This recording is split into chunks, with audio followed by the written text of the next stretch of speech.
안녕하세요. 믿는 도끼에 성하지도 않은 발목을 찍혔던 40대 후반 남자입니다. 여러분, 불행은 친구를 시험하고 번영은 적을 시험한다 라는 말을 아시나요? 이 말은 어려운 시기엔 진정한 친구가 누구인지 알 수 있다는 뜻이라고 합니다. 저는 저 말을 처음 들었을 때 적어도 저 격언이 제 가족에겐 해당되지 않는 말이라고 생각했어요.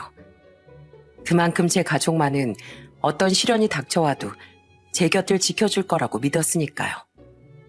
하지만 저는 인생에서 가장 힘든 시기에 바로 그 가족에게 뼈아픈 배신을 당하게 됐습니다. 하지만 남의 눈에 눈물 낸 사람은 결국 자신의 눈에선 피눈물을 흘리게 된다죠. 저는 저를 배신한 인간들의 최후에 대해 공유하고 싶어 이렇게 사연을 보내게 되었어요. 저는 시골 출신으로 저희 부모님은 시골에서 소를 키우고 농사를 지으며 저와 여동생을 키워주셨어요. 대학에 진학하며 저는 서울로 독립을 했고 여동생은 일찌감치 청주라는 지방으로 시집을 갔죠. 저는 대학 졸업 후 짧은 사회생활을 경험한 뒤 사업을 시작했습니다. 그리고 외로운 서울 생활 중 마음이 잘 맞는 5살 연하의 아내를 만나 나이 31살에 결혼을 하게 됐습니다. 결혼을 하기 전에도 한 후에도 제 사업은 승승장구했어요. 저는 20대 후반부터 보육원에 매달 일정 금액을 후원하고 봉사도 나갔는데 좋은 일을 하니 복이 돌아오나 보다 싶었죠. 어딜 가나 인고 부부라고 불렸던 아내와 저의 신혼생활은 행복했습니다. 아내가 예쁘면 처갓집 말뚝에 대고도 절을 한다고 하죠. 저는 아내의 가족인 장인 장모님과 처제에게 굉장히 잘하려고 노력했어요. 장모님, 바람이 너무 시원하죠? 며칠 전에 사업 미팅차 이 주위를 지나갔는데요. 풍경이 너무 좋더라고요. 그래서 이렇게 풍경이 예쁠 때 꼭 장모님 모시고 오고 싶었어요. 아유, 역시 장모 챙겨주는 건 우리 사이밖에 없다니까. 특히 전 장모님을 아들처럼 챙겨드렸습니다. 장모님은 아내가 14살이 되던 해 심한 중이염을 앓으셨다더군요. 그런데 적절한 치료 시기를 놓쳐 날벼락처럼 청력을 거의 상실하셨다고 했죠. 때문에 장모님은 말씀은 잘 하실지언정 다른 사람들의 말은 수화로 알아들으셔야 했습니다. 저는 그런 장모님을 위해 바쁜 와중에도 틈틈이 수화를 배웠어요. 그리곤 혼자서는 바깥 외출을 꺼려 하시던 장모님을 모시고 이곳저곳 다니며 수화로 풍경에 대해 열심히 설명해드렸어요. 그러다 보니 자연스레 처가 식구들과 놀러 다니는 일이 많아졌죠. 엄만 밖에 나오기만 하면 아빠가 아니라 우리 남편 팔짱을 끼고 다니더라. 사위가 그렇게 좋아? 그럼 좋다마다. 내가 늙음하게 사위가 아니라 아주 아들이 하나 더 생긴 느낌이야. 또한 저는 명절만 다가오면 저희 부모님 댁에 가기 전인 명절 전전날에 처가에 먼저 들렀었어요. 장모님을 모시고 장을 보러 가기 위해서 말이죠. 그냥 나나 윤주가 같이 가면 된다니까 뭐하러 영주도 없이 이렇게 매번 자네 혼자 장 보는 걸 도와주러 오나? 명절에 장 볼 게 어디 한두 갠가요? 무거울 텐데 장인어른이나 처제보단 건장한 제가 따라가서 장모님 도와드리는 게 낫죠. 집사람은 애들 보느라 힘든데 뭐하러 데려와요. 얼른 장모님 모시고 다녀오겠습니다, 장인어른. 저는 그냥 짐꾼이 아니라 장모님의 귀가 되어드리기 위해 노력했습니다. 장모님은 항상 다니던 큰 마트로 장을 보러 다니셨는데 그러다 보니 오래 일하신 마트분들은 대부분 장모님을 알고 계셨어요. 아주머니, 또 사위랑 장 보러 오신 거예요? 아유, 사위 잘 얻어서 너무 좋으시겠수. 아주 얼굴이 폈어. 장모님, 지금 생선 코너 이모님이 사위 잘 얻어서 좋겠다고 제 칭찬을 해주셨어요. 자랑스러우시죠? 그랬어? 예, 좋습니다. 아주 살맛이 나네요. 아주머니도 꼭 나 같은 좋은 사위 얻으세요. 장모님은 배려심 많고 누구에게든 친절한 천사 같은 분이셨습니다. 장인은 그런 장모님과 성격이 조금 다르긴 했지만 그때만 해도 좋은 분이었어요. 하지만 워낙 현실적인 분인지라 처음엔 제가 보육원에 후원하는 일을 이해하지 못하시더군요. 그래도 전 불쾌하지 않고 장인어른께 나름의 이유를 설명드렸죠. 그럴 돈 있으면 가족들한테 고기라도 한 번 더 사주지. 아, 왜 쓸데없이 모르는 사람들한테 돈을 써? 제가 예전에 꿈을 잃지 않고 살아가는 보육원 아이들에 대한 다큐멘터리를 본 적이 있거든요.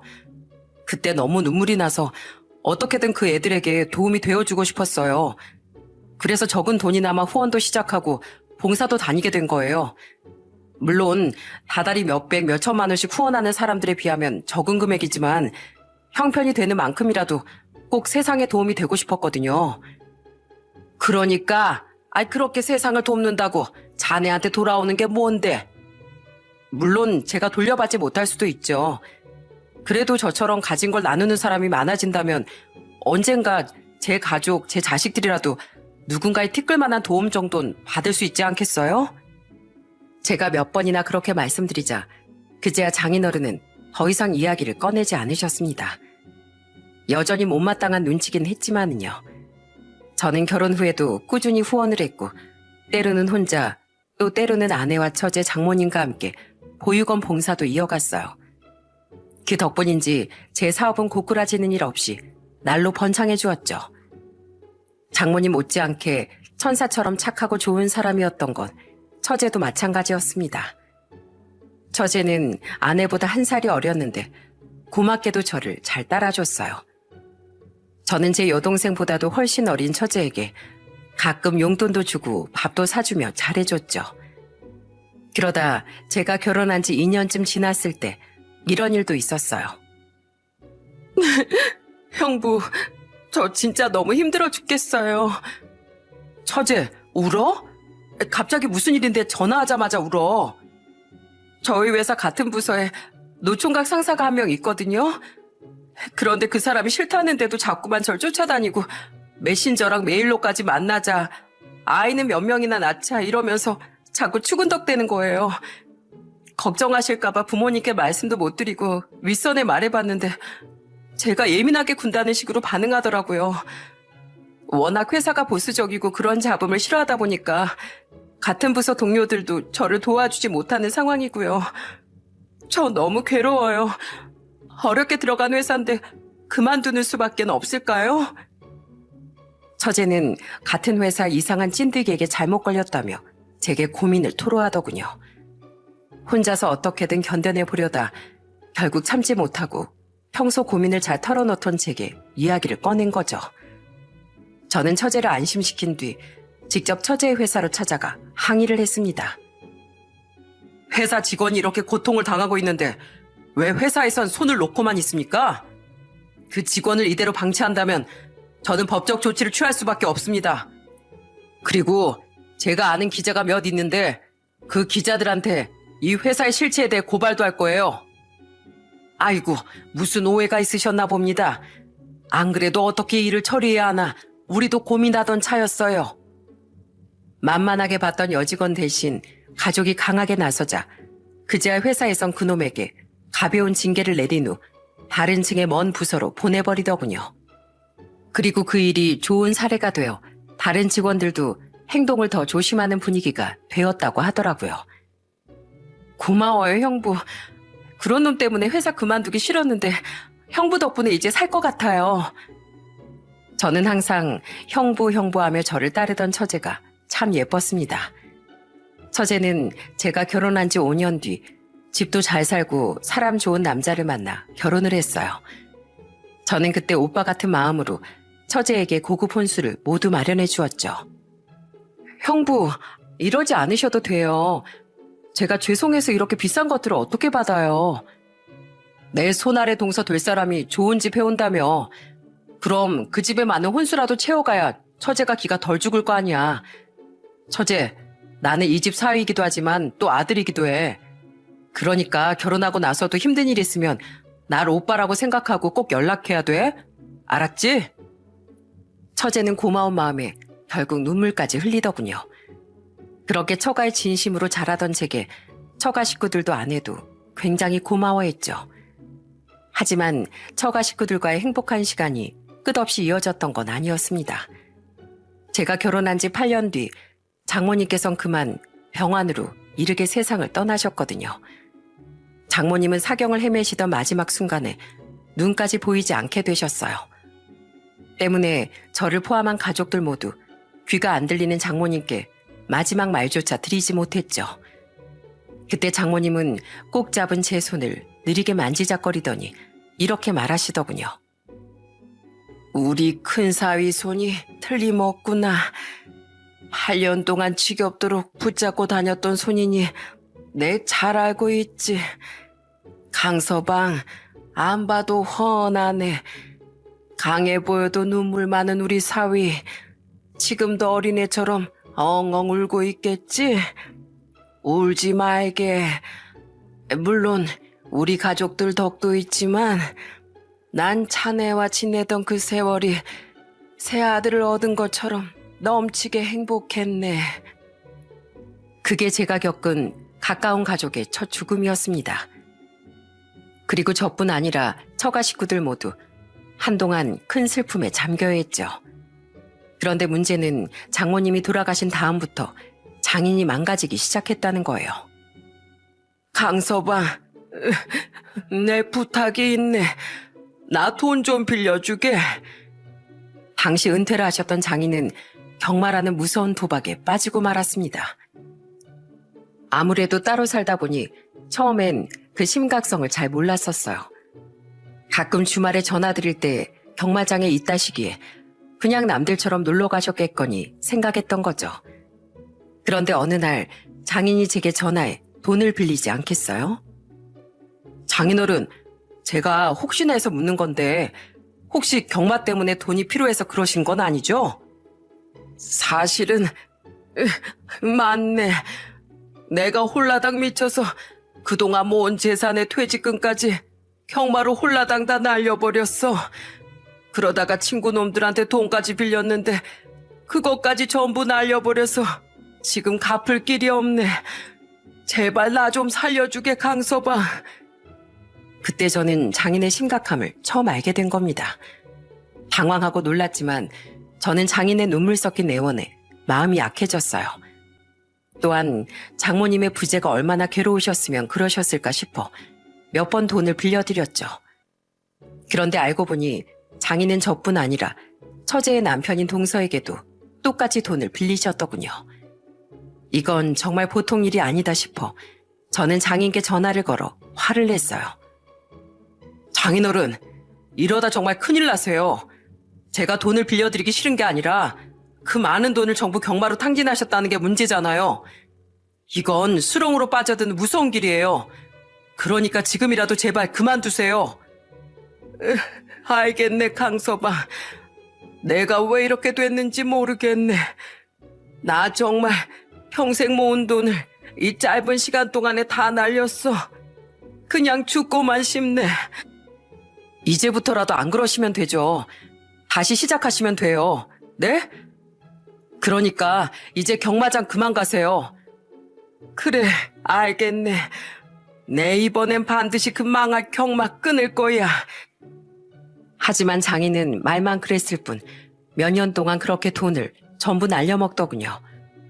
아내와 처제가 울며 그만 좀 하시라고 말려도 나중엔 화까지 내시더라고요. 그쯤 되니 저도 동서도 지쳐서 이젠 아무리 눈물로 애원하고 장모님까지 들먹이셔도 절대 돈을 빌려드리지 않았습니다. 그러자 장인은 그거 가지고 서운하다며 그렇게 우는 소리를 하셨어요. 때문에 서서히 저와 장인의 사이는 서먹해졌고 그렇게 결혼한 지 13년째가 됐습니다.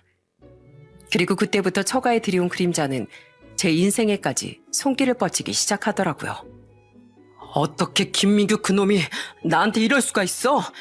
내가 자기를 얼마나 믿었는데. 사업이라는 게 잘 될 때가 있으면 내리막길을 걸을 때도 있다는 걸 저는 그때 뼈저리게 깨달았어요. 제가 가장 믿었던 직원 하나가 회사 자금을 횡령해서 도망을 갔던 거예요. 제가 그동안 일구어온 모든 게 한순간에 무너지던 순간이었죠. 저는 우선 구멍난 자금을 메꾸기 위해 이곳저곳에서 돈을 구했습니다. 하지만 전부 밑빠진 독에 물 붓기더군요. 저는 결국 대출을 받기 시작했고 나중엔 사채까지 손댈 위기가 오더라고요. 그놈을 잡으려고 신고도 하고 갖은 애를 썼지만 작정하고 도망간 놈이라 결국 잡지도 못하고 말입니다. 그리고 그때부터 저는 아내와의 갈등까지 시작됐어요.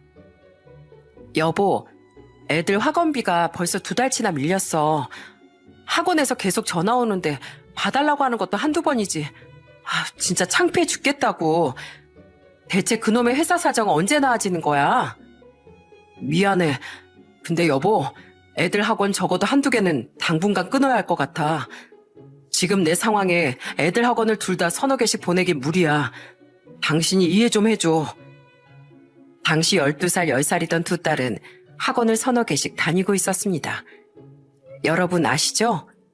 요새 애들 학원비가 얼마나 비싼지요. 대출이 산더미만큼 쌓인 상황에 도저히 그 엄청난 학원비를 감당할 수 없더군요. 물론 아내가 속상해할 수도 있다고 이해는 했어요.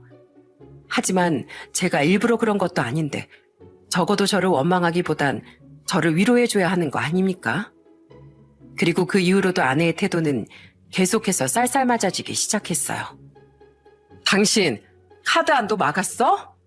백화점 갔다가 카드 안 긁혀서 나 완전 개망신 당했어. 애들 친구 엄마들이랑 브런치 모임 가서도 아주 쪽팔려 죽을 뻔했다고. 이번엔 내가 계산하는 차례였는데 나한테 말도 없이 그러면 어떡해? 내가 분명히 카드 한도 줄일 거라고 말했잖아. 당신이 그렇게 펑펑 써대는 카드값 앞으로 감당 못한다고. 그때 내 말 무시하고 절대 안 된다고 막무가내로 반대했던 건 당신이야. 낼 돈이 있어야 카드 한도도 늘리지. 지금 회사가 망하기 직전인데 백화점? 브런치? 지금 이게 남 일이야?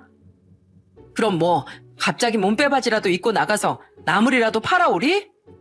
평생 살던 생활 패턴을 어떻게 바꾸라고? 필요하면 바꿔야지. 애들 학원도 못 보내고 있는 판에 무슨 백화점 쇼핑이고 얼어 죽을 브런치야? 나도 정말 최선을 다하고 있어. 이럴 때일수록 당신은 나를 타박하는 게 아니라 도와줘야 하는 거 아니야? 당신 큰애 임신한 뒤로 일 한 번 한 적 없잖아. 이럴 때 아르바이트라도 해서 날 좀 도와줘야 되는 거 아니냐고. 언젠 마음 편히 애들만 보라면서 내 손에 물도 안 묻히게 해준다며. 몰라. 진짜 다 짜증나. 뻔뻔해도 이렇게 뻔뻔할 수가 없었습니다. 아내는 제가 돈이 없어지자 태도가 180도 변한 거예요. 너무 서럽고 아내가 원래 이런 사람이었나 싶어 실망스럽기도 했죠. 그렇게 모든 게 수렁으로 빠져들고 있을 때 저를 도와준 귀인은 저희 부모님과 동서였습니다. 부모님은 소 몇 마리와 땅을 조금 팔아 저를 도와주셨고 동서는 천천히 갚아도 된다며 처제와 함께 제게 목돈을 건네주더라고요. 사정이 좋지 않았던 여동생 부부는 제게 미안해했는데 그 마음만으로도 어찌나 고마웠는지 모릅니다.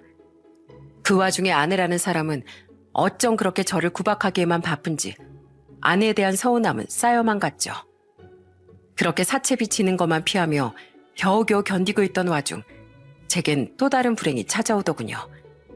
그건 결혼한 지 15년이 지났던 해였어요.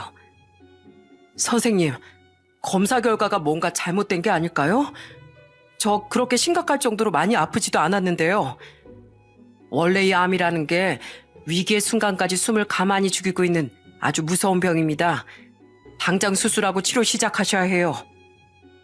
회사 일로 바쁜 일상 속에서 전 전혀 건강을 돌볼 여유가 없었어요. 그런데 어느 날부터 피로감이 너무 심해지고 살도 급격히 빠지더군요. 또한 평생 가지고 있지도 않던 변비가 생기더니 변비와 설사가 번갈아가며 찾아오기 시작했어요. 마지막으로 배변 시 출혈까지 반복되자 너무 불안하더라고요. 그러다 어느 날 너무 심해진 복통 때문에 병원을 찾게 됐죠. 그때 대장 내시경을 통해 저는 종양을 발견하게 되었습니다. 그리고 이후 추가 검사 결과 암이 인근 림프절로 전이된 상태라는 대장암 3기 진단을 받게 된 거예요. 의사는 제게 즉각적인 수술과 치료가 필요하다고 설명했어요. 저는 당장 입원 후 대장 일부를 절제하고 전이된 림프절을 제거하는 수술을 받게 됐죠. 그리고 항암 치료 전 회복을 위해 한동안 쭉 입원을 하게 됐는데 아내는 정말 눈 하나를 깜짝하지 않더라고요. 당신은 남편이 내가 암에 걸렸는데 걱정도 안 돼? 어떻게 괜찮냐는 말 한마디를 안 해줄 수가 있어? 아내는 제가 처음 대장암 소식을 알렸을 때도 그저 한숨만 쉬더군요. 그리고 수술 받은 지 얼마 안 됐던 어느 날 제가 서운함을 토로하니 갑자기 인상을 쓰더라고요. 그리고는 제게 이렇게 말하지 않겠어요? 그러게 본인 몸은 본인이 잘 챙겼어야지. 가뜩이나 돈 들어갈 일 투성인데 병원비도 얼마나 나올 거야? 아우 진짜 스트레스 받아. 당신 지금 날 걱정하는 거야? 돈을 걱정하는 거야? 아이 몰라. 진짜 내 인생의 마가씨였나? 몇 년째 이게 무슨 고생이야. 얘들아 가자. 아내는 아픈 절 걱정하긴커녕 자신의 신세 타령만 했던 겁니다. 제게 있는 대로 짜증을 낸 아내는 아이들을 데리고 병실을 나가려고 했어요. 그때 아이들은 제 옆에 꼭 붙으며 이렇게 말했죠. 아빠 옆에 좀 더 있으면 안 돼? 아빠 많이 아프잖아. 나도 언니랑 같이 아빠랑 좀 더 있을래. 근데 엄마는 왜 아픈 아빠한테 짜증을 그렇게 내? 엄마 진짜 나빴어. 평소 저를 잘 따르던 딸들은 아내를 원망스럽게 쳐다봤습니다. 아내는 그런 딸들을 짜증스럽게 보더니 이렇게 말하곤 자기 혼자 휙 나가버리더군요. 누가 지들 애비 자식 아니랄까봐? 그럼 니들끼리 있어. 다행히 당시 애들이 14살, 12살 때라 자기들끼리 버스 타고 집 정도는 충분히 찾아갈 수 있는 나이였어요. 아내는 그 뒤에도 전처럼 병원엔 거의 코빼기도 비추지 않았는데 이후에도 아이들은 종종 자기들끼리 저를 보러 와주었죠. 그런 아이들을 보는데 기특하기도 하고 아내를 떠올리니 서글프기도 해 남몰래 눈물을 참 많이 흘렸습니다. 어멈은 오늘도 병원에 없구나. 제가 애들이랑 집에 있으라고 했어요. 여기 계속 와 있으면 서로 지칠 뿐이잖아요. 멀리 살던 부모님과 여동생 부부는 제가 수술을 받은 뒤 2주 동안 2번이나 찾아왔었어요. 그땐 그래도 아내에 대해 잘 둘러댈 수 있었는데 일주일에 무려 서너 번씩 찾아오던 처제 부부에겐 아내와 저의 불화를 숨길 수 없더군요. 처제는 제가 보는 앞에서 아내에게 전화해 화까지 냈어요. 언니, 형부가 이렇게 아픈데 어떻게 아내라는 사람이 병원에 코빼기도 안 보여? 뭐? 남 일에 신경 끄라고? 우리가 남이야? 언니, 언니! 하지만 아내는 그런 처제의 전화를 그냥 끊어버린 것 같더라고요. 처제는 제게 대신 미안해하며 아픈 저를 붙잡고 참 많이 울었습니다. 그런 처제에게 괜찮다고 거짓말할 힘도 그렇다고 함께 아내를 욕할 힘도 없어 저는 그저 씁쓸하게 웃기만 했어요. 그런데 수술한 지 2주가 조금 지난 어느 날 아내는 아이들 없이 혼자 병실에 모습을 드러내더군요. 그것도 술 냄새를 풀풀 풍기며 말이죠. 그리고 그때 아내 입에서 나온 말은 제 마음을 산산조각내고 말았습니다. 아내는 제게 눈물을 뚝뚝 흘리며 충격적인 말을 내뱉었어요. 여보, 나랑 이혼 좀 해줘. 뭐, 이혼? 내가 어떻게 해서든지 당신하고 잘 지내보려고 했는데 상황이 자꾸 악화만 되다 보니까 누군가에게 의지하게 되더라. 의지? 그게 누군데? 아내는 펑펑 울며 제게 이혼을 요구했던 겁니다. 게다가 누군가에게 의지하고 싶었다는 불길한 말까지 내뱉으면서 말이죠. 저는 설마 하며 제발 아니길 바랬어요. 하지만 아내는 끝내 제게 평생 잊지 못할 배신감을 선사해 주더라고요. 나 너무 스트레스 받고 답답해서 무슨 모임에 나가기 시작했었어. 그러다가 거기서 좋은 남자를 알게 됐는데 평범한 회사원인데 집이 잘 사는 사람이야. 그 사람도 한번 이혼의 아픔이 있는데 내가 너무 좋대. 나 그 사람 만난 지 벌써 1년이 넘었어. 여보, 그 사람은 당신처럼 사업을 하는 것도 아니라서 망할 걱정도 없어. 그 사람이 내 인생을 다시 피게 해줄 거야. 나 그 사람하고 이제 새 살림 차리고 싶어. 그러니까 제발 이혼 좀 해주라. 마음 없는 당신하고 이렇게 사는 거 난 너무 괴로워. 아내는 모임에 나가서 스트레스 풀겠다고 술을 먹고 다녔다더군요. 제가 나가서 아르바이트라도 해달라고 그렇게 부탁했는데 남편인 제 생각은 털끝만큼도 않고 말이에요. 그러다가 그곳에서 바람난 남자와 살겠다고 이혼을 요구하는데 어떤 남자가 눈이 돌지 않을 수 있겠습니까? 그것도 남편인 제가 가장 밑바닥으로 추락해 있을 때 말이죠. 저는 울분을 터뜨리며 말했어요. 당신이 어떻게 나한테 이럴 수가 있어? 내가 당신한테 또 당신 식구들한테 어떻게 했는데? 내가 나중에 천벌 받을게. 근데 지금은 아니야. 이대로 몰락한 당신에게 내 인생 맡기기엔 내가 아직 너무 젊잖아. 내가 나중에 늙어서 벌 다 받을 테니까 지금은 제발 이혼만 해줘. 부탁해. 아내는 그렇게 배신감에 눈물만 흘리던 저를 두고 가버렸습니다. 병원이라 소리를 지를 수도 없고 너무 우라가 터져 눈물이 멈추지 않았어요. 혼자 멍하니 울고 있으니 마치 주마등처럼 그동안의 시간이 머릿속에 스쳐가더군요. 아내와의 연애 시절, 처음 결혼했을 때의 행복, 아이들을 낳았을 때의 감동, 처제와 장모님과의 추억 등등. 이제는 한 줌 잿더미가 될 과거의 기억들이 말이죠. 그 문드러지는 마음을 차마 부모님께는 어떻게 털어놓아야 할지 알 수가 없어 저는 고민 끝에 장인께 전화를 걸었습니다. 그리곤 장인에게 답답한 마음을 털어놓기 시작했어요. 그래, 강서방, 무슨 일인가? 몸은 괜찮나? 장인은 경마에 미쳐있을지언정 수술한 저를 한 번은 찾아와 위로해 준 적이 있었습니다. 그런 분이었기에 적어도 저는 장인이 인간적인 면모는 잃지 않았을 거라 생각했어요. 하지만 그건 완전한 제 착각이었더라고요. 몸은 괜찮습니다. 그런데 장인어른, 조금 전에 집사람이 다녀갔는데요. 저한테 글쎄 이혼을 하자고 하더라고요. 그것도 1년 넘게 만난 남자랑 재혼하고 싶다면서요. 어떻게 그 사람이 저한테 이럴 수가 있어요. 물론 이혼은 할 건데요. 그냥 너무 화가 나고 답답해서 전화드렸어요. 드디어 알게 됐구먼. 미안하네. 사실 나도 다 알고 있었어. 지난주엔 이미 그 사내랑 같이 둘이서 나한테 인사도 하러 왔었네. 뭐라고요? 이미 그걸 다 알고 계셨다고요?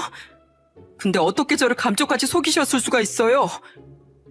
장인은 아내가 바람 피우고 있다는 사실을 이미 알고 있었던 겁니다. 어려울 때 사람이 걸러진다고 하지만 어떻게 가족이란 사람들이 이럴 수가 있답니까? 저는 연달아 제 뒤통수를 후려친 배신감에 뒷목이 뻣뻣해지는 기분이었어요. 그리고 장인은 화를 내면서 따지는 제게 도리어 뻔뻔한 소리를 내뱉더군요. 그러게, 자네가 내 딸 간수 좀 잘하지 그랬나? 사업도 망하고 대출만 늘어가는데 어떤 여자가 마음이 흔들리지 않을 수 있겠어? 나도 처음엔 이러면 안 된다고 애를 타일렀었네. 그런데 어쩌겠나. 아무리 딸이라고 한들 자식이 내 뜻대로 되는 것도 아닌데. 그래도 끝까지 뜯어 말리거나 저한테 말을 해주셨어야죠. 어떻게 그놈을 직접 만나기까지 하실 수가 있냐고요. 미안하게 됐네. 하지만 살지 죽을지도 모르는 자네 옆에 행복을 포기하고 남아있으라고 하는 것도 애비로서 딸에게 못할 짓이지 않나. 기왕 이렇게 된 거 우리 딸 그냥 놓아주게. 안 그래도 자네에게 계속 숨기기 힘들었는데 차라리 속이 시원하구만. 이만 끊겠네. 장인은 오히려 홀가분하다는 듯 말 같지도 않은 말을 하며 전화를 끊었습니다. 충격도 그런 충격이 없었죠. 그런데 아이러니하게도 그때 삶에 대한 제 의지가 치솟지 않겠어요? 어떻게든 살아남아서 복수하고 보란 듯이 떵떵거리면서 잘 살고 싶은 마음이 용솟음 치더군요. 나 오늘 짐 싸서 집 나가. 그 사람 집에 들어가서 살림 합칠 거야. 내 뜻은 확고하니까 빨리 마음 정해줘. 여태 고생해서 키워준 은혜도 모르고 애들은 곧 죽어도 당신 배신한 나랑은 안 살 거라더라. 웃겨 진짜. 당신은 당신 편 많아서 좋겠네. 그 뒤 아내는 이혼도 하기 전에 그놈과 살림을 합치러 가버렸습니다. 끝까지 반대했던 딸들까지 버리고서 말이죠. 고맙게도 아이들은 한동안 처제가 집으로 데려가 돌봐주었어요. 처제는 자신의 잘못도 아닌데 거의 이틀에 한 번꼴로 저를 찾아와 미안하다면서 사과하더라고요. 한 배에서 나온 딸인데 아내와 다르게 끝까지 참 착한 사람이라고 생각했죠. 당신 진짜 끝까지 이렇게 나올 거야? 빨리 이혼해 달라고. 언제까지 내 발목을 잡을 건데? 누구 좋으라고 이혼을 해줘? 절대로 안 돼. 한편 저는 이후 거의 한 달 동안 이혼을 해주지 않았습니다. 수술 5주 뒤부터 항암치료 시작하며 저는 육체적 심적 고통을 함께 감내해갔죠. 처음엔 여유를 보이던 아내는 제가 진짜로 이혼을 해주지 않을 것 같자 며칠에 한 번씩 저를 찾아와 이혼을 요구했어요. 그러자 한 번은 약이 바짝 올랐는지 제게 이렇게 말하더군요. 그래, 어디 그렇게 한번 나와봐. 당신 어차피 살 가능성, 죽을 가능성 반반이잖아. 그럼 당신 죽을 때까지 기다리지 뭐. 보험금도 내 앞으로 나오면 그것까지 다 홀라당 내가 먹으면 되겠네. 당신 진짜 갈 때까지 갔구나. 당신 진짜 내가 알던 이영주 맞아? 대체 왜 이렇게 변한 거야? 날 이렇게 변하게 한 건 당신이야. 그러게 누가 망하래? 누가 망하고 암까지 걸리라고 했냐고. 이런 말 듣기 싫으면 빨리 이혼해주면 되잖아. 아, 진짜 지긋지긋해. 아내는 제게 저런 잔인한 말까지 내뱉은 후 병실을 나가버렸습니다. 아내와의 관계 회복을 원하고 이혼을 해주지 않은 건 아니었어요. 다만 가장 힘든 시기에 저를 버린 아내를 아마 그런 식으로라도 괴롭히고 싶었던 것 같아요. 그리고 그로부터 며칠 지나지 않은 어느 날 처제가 저를 찾아왔더군요. 처제는 저를 보자마자 닭똥 같은 눈물을 흘리며 제 앞에 무릎을 꿇더라고요. 처제, 갑자기 왜 무릎을 꿇어? 얼른 일어나. 죄송해요, 형부. 제가 언니 동생으로서 형부한테 이렇게라도 용서를 구하지 않으면 안 되겠어요.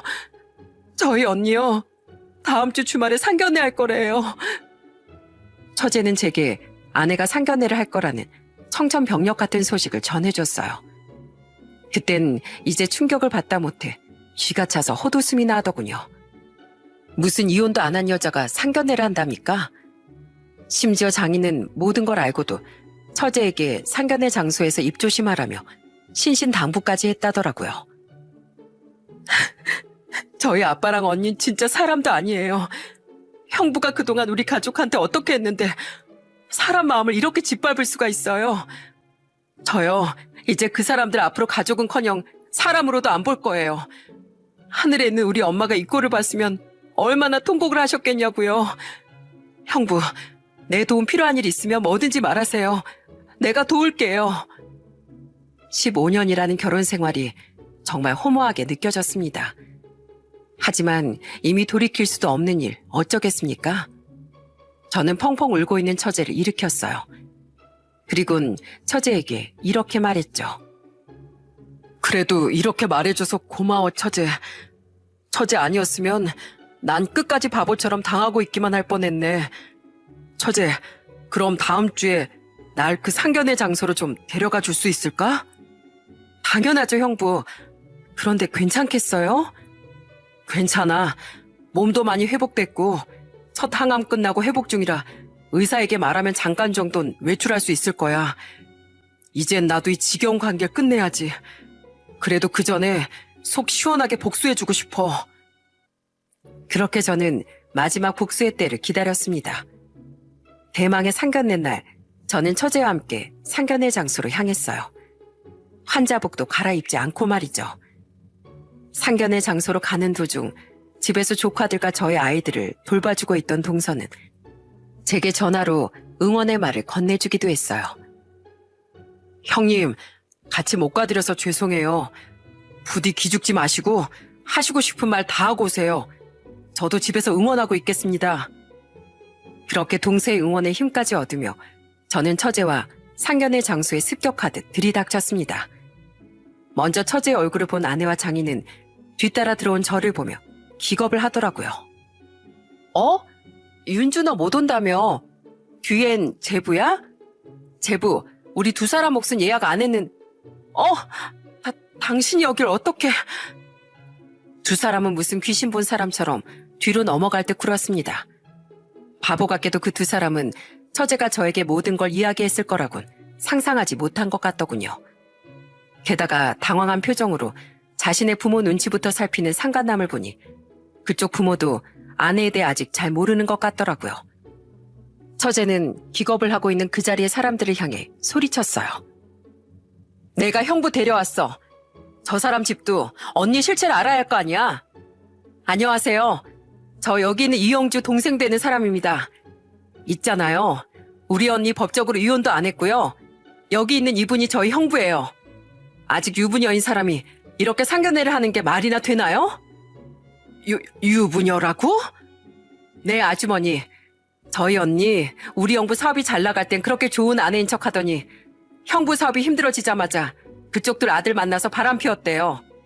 두 분 아들도 다 알고 우리 언니랑 만난 거고요. 그러다가 우리 형부가 대장암에 걸리니까 곧장 이혼 통보해버린 대단한 사람이 우리 언니예요. 그쪽들 아들이랑 재혼해서 새 인생 살겠다고요. 이게 사람이 할 짓인가요? 처제 이야기를 듣고 상간남의 부모 둘 다 입을 틀어막더군요. 아내는 그런 처제에게 조용히 좀 하라고 난리를 쳐댔죠. 하지만 이미 상황은 다 벌어진 뒤였는데 어쩌겠어요. 저는 그들을 향해 이렇게 말했습니다. 당신들 아들이 만약에 나 같은 일을 겪었다고 생각해 보십시오. 이게 인두껍을 쓴 인간이 할 짓입니까?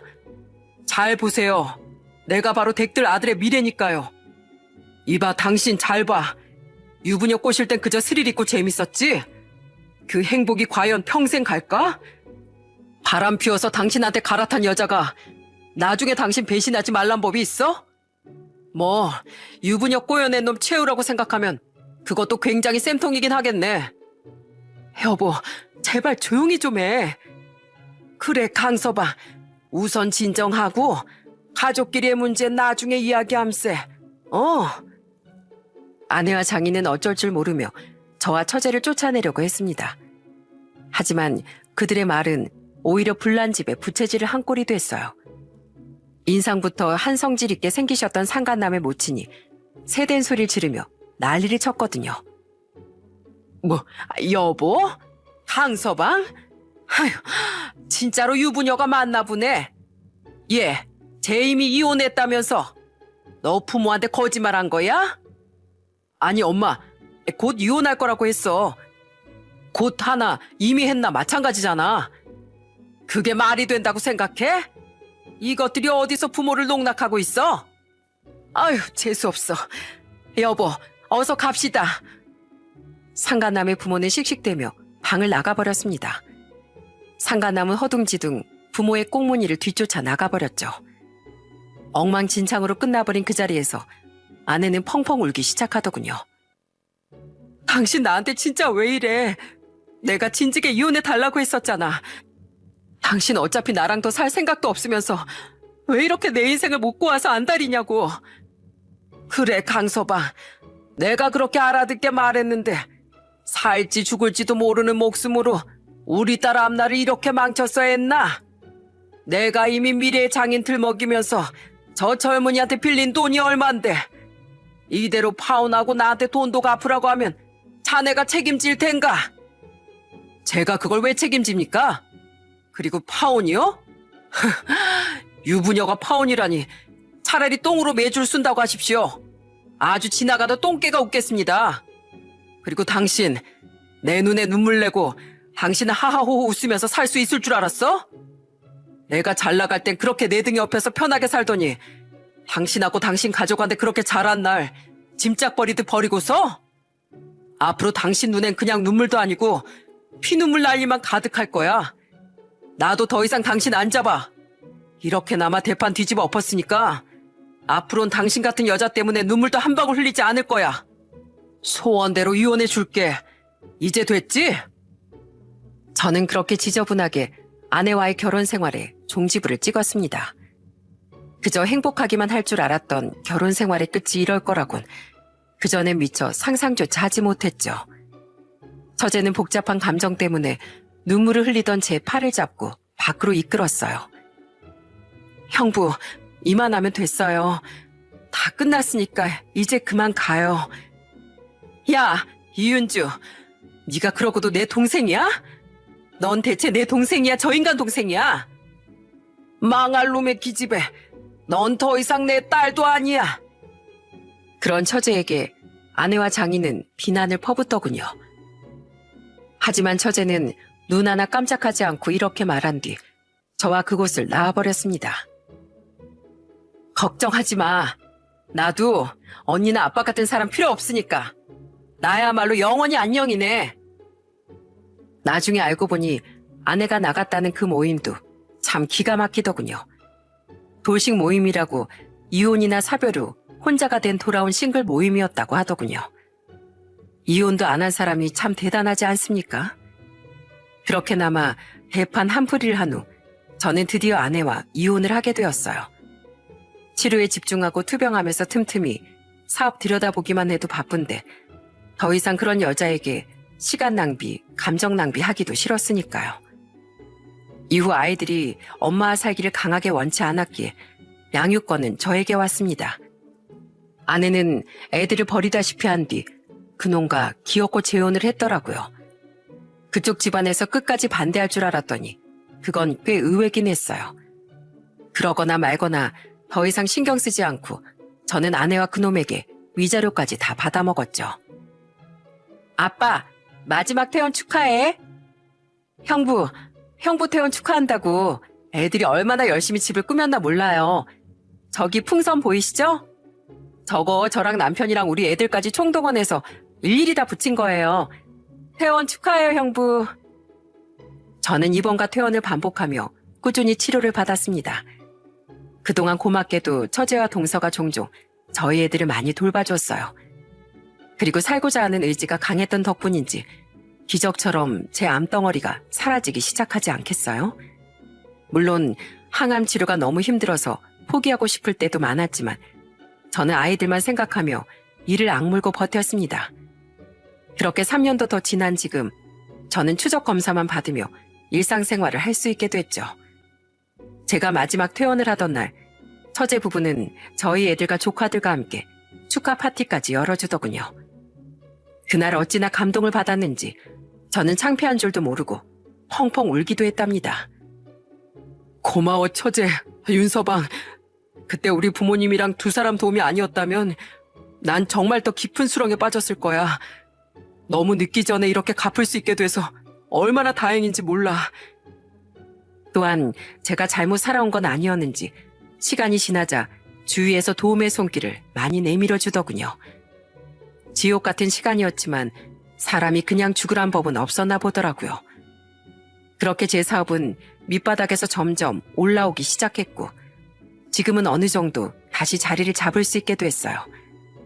사정이 풀리며 제가 가장 먼저 한 일은 그동안 도움을 주었던 지인들과 부모님 그리고 처제 부부에게 돈을 갚는 일이었습니다.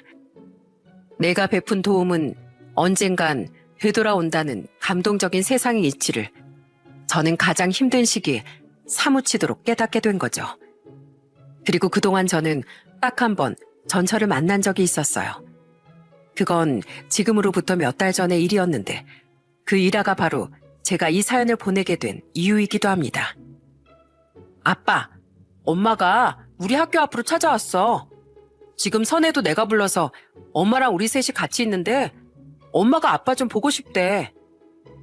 어느 날 저는 학교가 끝난 큰딸에게 전화를 한 통 받았어요. 전처는 그날 대뜸 큰딸을 학교 앞으로 찾아간 모양이더군요. 딸 또한 3년 만에 처음으로 엄마를 만나서 그런지 목소리엔 당혹스러움과 놀라움이 가득하더라고요. 전처가 그냥 만나자고 했으면 나가지 않았을 텐데 딸들까지 같이 있다고 하니 저는 하는 수 없이 딸이 부른 장소로 나갔습니다. 전처는 딸들과 함께 한 카페에서 저를 기다리고 있더라고요. 주혜야, 선혜야, 엄마랑 아빠는 저쪽에서 따로 얘기 좀 하고 올게. 아무리 딸들이 고1, 중2로 왜 철이 든 나이라지만 아직 어린 아이들 아닙니까? 이미 부모의 이혼이라는 아픔을 겪은 아이들에게 더 이상 부모의 나쁜 모습을 보여주고 싶지 않았어요.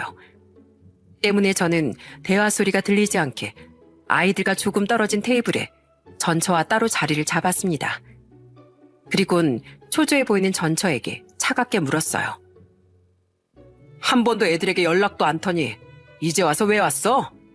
가정 깨뜨리고 애들까지 버렸으면 평생 우리 눈에 띄지 말고 살 것이지 왜 왔냐고? 난 또 왜 불렀는데? 여보, 나 다 들었어. 사업도 당신 건강도 이제 많이 좋아졌다면서. 그게 당신이랑 무슨 상관인데? 왜? 그놈이랑 뭐가 잘 안 되나 보지? 전처는 대체 왜 하냐는 제 물음에 쉽사리 말을 꺼내지 못하고 우물쭈물 하더군요. 그리곤 결심한 듯 겨우 이야기를 꺼내는데 그 용건을 듣고 저는 어이가 가출하는 줄 알았습니다. 나 사실 그 집에서 나왔어.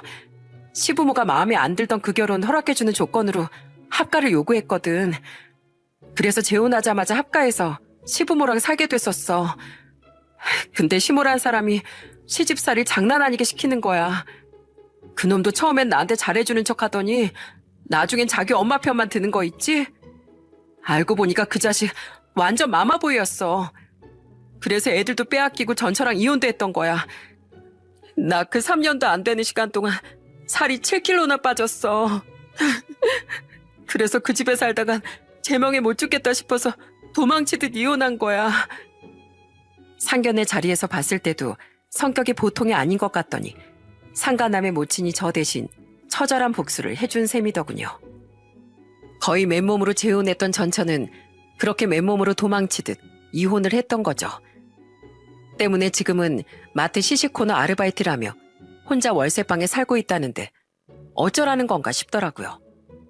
그리고 전처는 뻔뻔하게도 제게 돌아오고 싶다는 말을 하더라고요. 윤주그 못된 기집엔 제부가 잘 사는 거 뻔히 아는데도 돈 1,000만 원도 절대 안 빌려준다더라. 그것도 내 전화 받지도 않길래 집까지 아예 찾아갔다가 거절당한 거야. 나쁜 기집애. 아무리 우리가 좀 못났었다고 해도 어떻게 나랑 아빠랑 인연을 무자르듯 끊어. 우리 아빠 결국 경마로 살던 집까지 날리고 지금 고시원에 살거든? 근데 아빠가 월세 보증금이라도 좀 빌려달라는 거 제부도 걔도 단번에 거절해버렸대. 여보, 지금 나도 아빠도 완전 거지처럼 신세가 처량하기 짝이 없어. 그리고 실컷 힘들어 보니까 이제야 당신의 소중함을 다시 깨닫게 됐어. 여보, 사람은 가장 힘들 때 진짜 자기 편이 누군지 알게 된대. 나라까지 떨어진 나랑 우리 아빠 모른 척 안 할 거지? 우린 가족이고 당신 정말 착한 사람이잖아. 그러니까 우리 다 잊고 처음부터 다시 시작하자. 어? 이제 앞으로 내가 정말 잘할게. 우리 아빠도 당신 너무 보고 싶어해. 제가 가장 힘들 땐 가차없이 저를 버리더니 이제 와서 전처는 가족을 운운하더군요.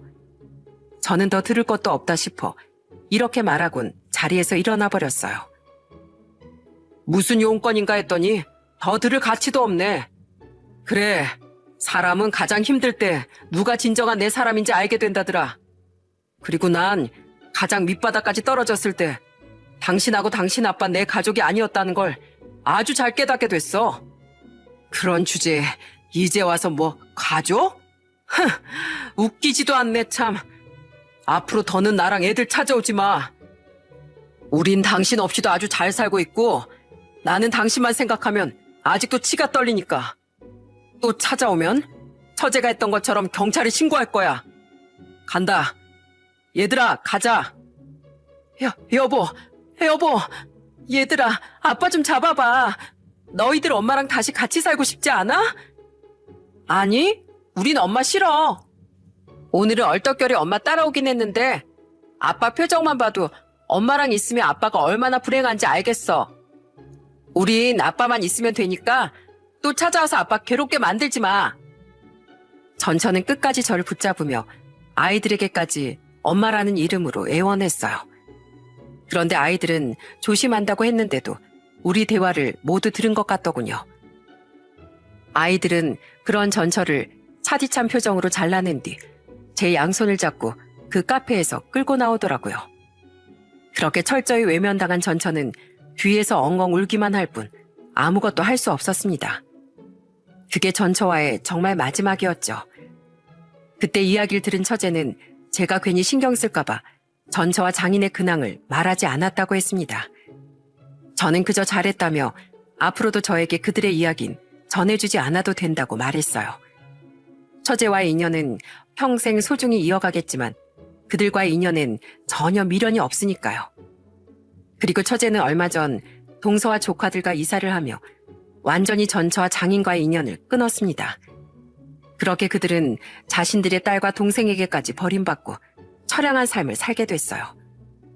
여러분, 저는 눈앞의 이익만을 위해 소중한 사람을 버린 대가는 처절한 후회라는 말을 그들의 최후를 빌려 하고 싶었습니다. 그리고 저 또한 혹시라도 그들 같은 실수를 저지르지 않도록 20년 가까운 시간에서 얻은 그 깨달음을 잊지 않고 교훈 삼아 똑바로 살 생각이에요.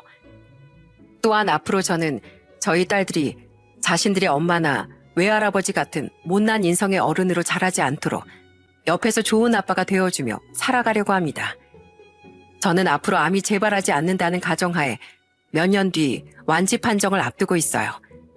부디 저에게 이젠 더 이상의 시련이 없길, 그래서 딸들과 오래도록 행복한 나날을 살 수 있기를 응원해 주시면 감사하겠습니다. 제 사연 끝까지 들어주셔서 감사드려요.